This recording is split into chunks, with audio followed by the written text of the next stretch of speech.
कहते हैं कोल्हान जीत गए तो आप झारखंड प्रदेश में सरकार के नज़दीक पहुंच गए। यानी कोल्हान जीतने का सीधा मतलब है झारखंड प्रदेश में सरकार बनाना। कारण कि यहाँ 14 सीटें हैं और आज शाम 5 बजे प्रचार थम गया है 2024 के चुनाव का। तमाम प्रत्याशी अपने अपने ताकत के हिसाब से अपने अपने क्षेत्रों में पसीना बहाते दिखाई पड़े हैं। हम बात कर ले तो कोल्हान के लगभग सीटों पे अभी जो वर्तमान 19 के जो चुनाव हुई थी उसमें जेएमएम का कब्जा था, बीजेपी का खाता भी नहीं खुला था। इसी की लड़ाई जो है आज कोल्हान में बीजेपी और तमाम पार्टियों के बीच देखी गई। खास करके दो पक्षों में लड़ाई लगभग लगभग देखा जा रहा है। तमाम चुनाव प्रचार के मध्य इंडिया गठबंधन और एनडीए के साथ देखी जा रही है, जहां वर्तमान में ये देखा जा रहा है कि कोल्हान के लगभग सीटों पे बीजेपी नहीं आ रही है। जो हमारी नज़र है उसके मुताबिक लगभग लगभग 3 से 4 सीट बीजेपी के पाले में आ रही है और लगभग लगभग 10 सीट आज भी जेएमएम का कस्बा रहेगा। अब वो कब्जा जो है कैसे रहेगा ये आप समझिए। ये मेथड आपको हम बैरेगौड़ा से समझाने का प्रयास करते हैं। बैरेगौड़ा वो सीट है जो बंगाल के नज़दीक है। बैरेगौड़ा सीट पे जेएमएम का वर्तमान में कब्जा है और जिसकी लड़ाई हो रही है और बीजेपी ने वहाँ दिनेशानंद को टिकट दिया है, जहाँ वो कमजोर प्रत्याशी बताए जा रहे हैं। अनुमान लगाया जा रहा है, तमाम लोगों के जो मत है उसके हिसाब से एक बात बताई जा रही है कि वहाँ पे जेएमएम का दोबारा कब्जा हो सकता है। हम घाटशिला की बात कर लें तो चंपाई सोरेन के सुपुत्र को इस बार बीजेपी ने प्रत्याशी बनाया है मंत्री रामदास सोरेन के खिलाफ। मगर वहाँ जो टक्कर है वो कांटे की है। कारण कि एक वर्तमान मंत्री है तो दूसरा चंपाई सोरेन के सुपुत्र है। हालांकि इस सीट पे पहले बीजेपी का कब्जा रहा है। अब देखना यह भी दिलचस्प है कि सीट कितना कांटेदार की टक्कर पे है। कारण कि सीट पे कोई बोलता है कि बीजेपी जीत जाएगा, कोई बोलता है कि यहाँ संथाली वोट ज़्यादा है और वापस जो है जेएमएम के पाले में रहेगी। हम बात कर ले पुटका की तो वहाँ मीरा मुंडा को बीजेपी ने अपना उम्मीदवार बनाया था, मगर पूरी तरह से लड़ाई में नहीं दिखाई पड़ी है। वहाँ संजीव सरदार यानी जेएमएम जीतता दिखाई पड़ रहा है। अब जमशेदपुर आज चले आइए। जमशेदपुर में पूर्वी सीट पे रघुवर दास यानी उड़ीसा के जो राज्यपाल है रघुवर जी, उनके बहू को टिकट दिया गया था, जो पूरी दमखम के साथ चुनावी मैदान में दिखाई पड़ी और तमाम क्षेत्र है वहाँ पे दौरा करती हुई दिखाई पड़ी।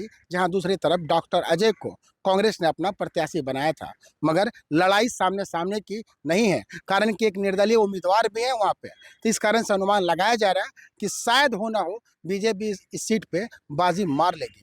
बात हम पश्चिम की कर ले, जहाँ झारखंड के चाणक्य सरजू राय चुनाव लड़ रहे हैं, तो वहीं दूसरी तरफ वर्तमान जो मंत्री है बन्ना गुप्ता वो चुनाव लड़ रहे हैं। मगर लोगों के मत के हिसाब से बन्ना गुप्ता यहाँ जीतते दिखाई पड़ रहे हैं। हम बात कर लेते हैं ईचागढ़ की।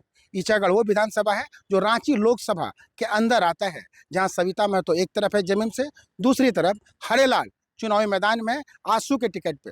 वहीं तीसरे प्रत्याशी जो वहाँ 3 बार के विधायक रह चुके हैं मलखान सिंह भी मैदान में निर्दलीय के रूप में आ गया है। ऐसे में निर्दलीय प्रत्याशी मलखान सिंह जो वोट लाएंगे तो जाहिर सी बात है एक प्रत्याशी की हार जीत होगी। अब किसकी हार जीत होगी आप समझ गए होंगे, यानी हरेलाल हो सकता है हार जाए और फिर से वापस दोबारा जेएमएम वहाँ स्थापित हो जाए। हम बात कर लेते हैं जुगसलाई विधानसभा की, जहां जेएमएम के विधायक जो है मंगल कालिंदी है और आसू ने उम्मीदवार बनाया है पूर्व मंत्री रामचंद्र सहीज को।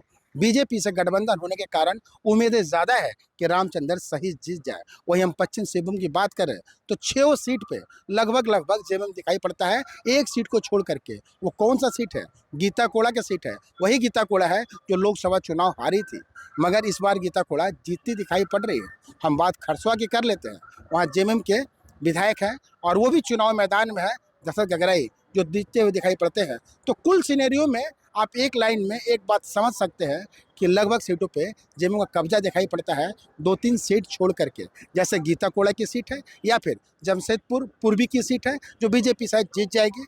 वहीं एक सीट और आप जीत के नज़दीक देख सकते हैं सरायकेला, माननीय पूर्व मुख्यमंत्री चंपाई सोरेन लड़ रहे हैं, जहां गणेश महाली 2-2 बार लड़े हैं, मगर इस बार पाला बदल गया है।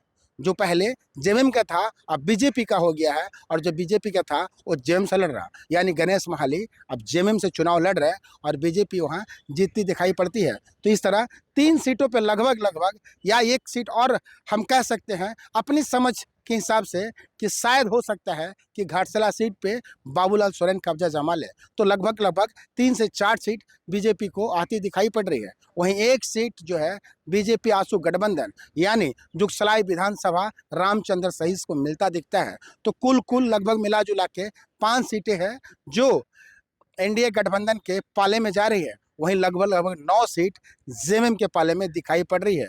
तो फिर इस बार भी 2019 की चुनाव की तरह माहौल बनता दिखाई पड़ रहा। अब देखना काफ़ी दिलचस्प है कि ये तो आज तक का चुनाव प्रचार था, जो समाचार प्लस तमाम विधानसभा में घूमी, कवरेज की, तमाम लोगों से बात की, इसका फल है। जो हमको पता चला कि शायद ये परिस्थितियां आ सकती है, मगर जो दावा बीजेपी कर रही थी कि इस बार 14 के 14 सीट हम जीत जाएंगे, जिस दावे के हिसाब से प्रधानमंत्री मोदी, अमित शाह और तमाम बड़े नेता इस कोल्हान में कायम किए हुए थे, लगातार चुनाव प्रचार कर रहे थे, मगर रिजल्ट अब तक यही दिखाई पड़ता है। अब देखना काफी दिलचस्प है कि क्या होता है 13 तारीख को, किस तरह से बटन दबता है, और 23 तारीख को जब मतदान पेटी खुलता है तो किसके नसीब में क्या आता है, कौन सरकार के नजदीक जाता है कोल्हान के रास्ते, या फिर दोबारा 2019 की जो स्थिति थी वो बन जाती है, या फिर कमल फूल ही खिल जाता है। अब ये देखने वाली बात होगी। अपने सहयोगी नवीन प्रधान के साथ इंद्रजीत सिंह, समाचार प्लस, कोल्हान।